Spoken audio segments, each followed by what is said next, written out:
La déclaration du ministre des Sports et de la Jeunesse de Guinée est parler un peu de la trêve internationale du Sili national de Guinée en mois de mars.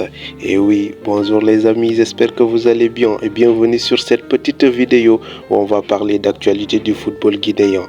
Abonnez-vous, partagez pour plus d'actualité du football guinéen. Allez, c'est parti pour cette nouvelle vidéo. Le ministre des Sports lance des mots forts, des propos très forts en parlant de diagnostic au niveau des deux grands stades de la Guinée. Je vous laisse écouter, monsieur Selou Baldé. Le domaine des infrastructures, il faut reconnaître qu'il y a eu quand même des investissements. Aujourd'hui, parfois on se pose la question, les moyens mobilisés ont servi à quoi? Les moyens mobilisés ont servi à quoi? Nous allons faire ce diagnostic-là. Le stade de Nongo, le stade du 28 septembre, les programmes initiés pour les stades préfectoraux, les stades régionaux, le programme Kokan. Ensemble, nous allons faire le diagnostic. Nous allons nous regarder, nous dire les vérités pour savoir qu'est-ce qui n'a pas marché. En vrai, pour la trêve internationale du mois de mars, la Guinée, le Sili national de Guinée, va assister à un mini-tournoi organisé par le Maroc du nom Maroc, capitale du football africain. Et oui, voici officiellement les équipes invitées pour la 6e édition de ce petit tournoi où la Guinée en fait partie. On a la Guinée, le Bénin, le Togo, Palestine, Libéria, Mauritanie, Libye, Niger. Ce tournoi va permettre à la Guinée de se préparer pour les éliminatoires de la CAN 2027 qui arrivent bientôt avec le nouveau coach Paulo Duarte. Parlons un peu de Serhou Guirassy, auteur d'une belle performance hier en Ligue des Champions. L'international guinéen qui évolue à Borussia Dortmund a inscrit un but et une passe décisive.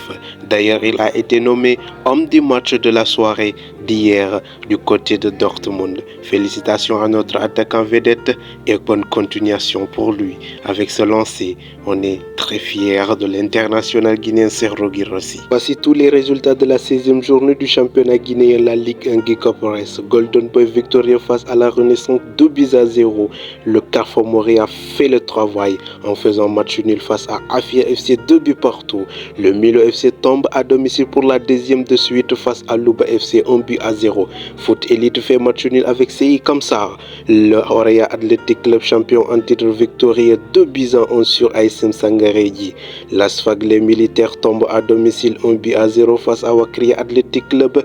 Et l'Ascaloum fait le travail en battant RCC Kamsar 3-0. Voici les résultats de la 6e journée du championnat guinéen. Après la victoire de l'Ascaloum 3-0 sur le RCC Kamsar, Kaloum reprend le devant avec 34 points aux premières places du classement. Le Orea Athletic Club, le Milo FC, le Afia FC sont derrière avec 33 points. Et au milieu du tableau, on voit la bataille entre CI Kamsar, le Wakiri Athletic Club, Asfag, Carrefour Moria, ASM Sangareji, Foot Elite, Renaissance FC, Golden Boy de Sigiri. Ça se lutte très fort. Et en bas du tableau, le Louba FC et le RCC Kamsar sont tous sur le tapis rose. Pas de temps à perdre. Début de la 17e journée du championnat à partir de ce 20 février 2025 au stade Petit Seri de Nongo qui va accueillir Sangareji, Asfag. Deuxième match stade de l'amitié. Wakiri Athletic va recevoir le Carrefour Moria FC. Le 21 février avec 3 fils, RCC Kamsar qui va recevoir Azanti Golden Boy de Sigiri. Et la Renaissance va faire face à Foot Elite au stade de Koleya. Le stade Petit Seri de Nongo, Louba FC va recevoir le Orea Athletic Club.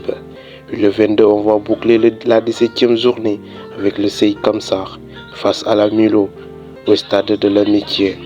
Et au stade Petit Seri de Nongo, le 22 février, Afia va faire face à Kaloum.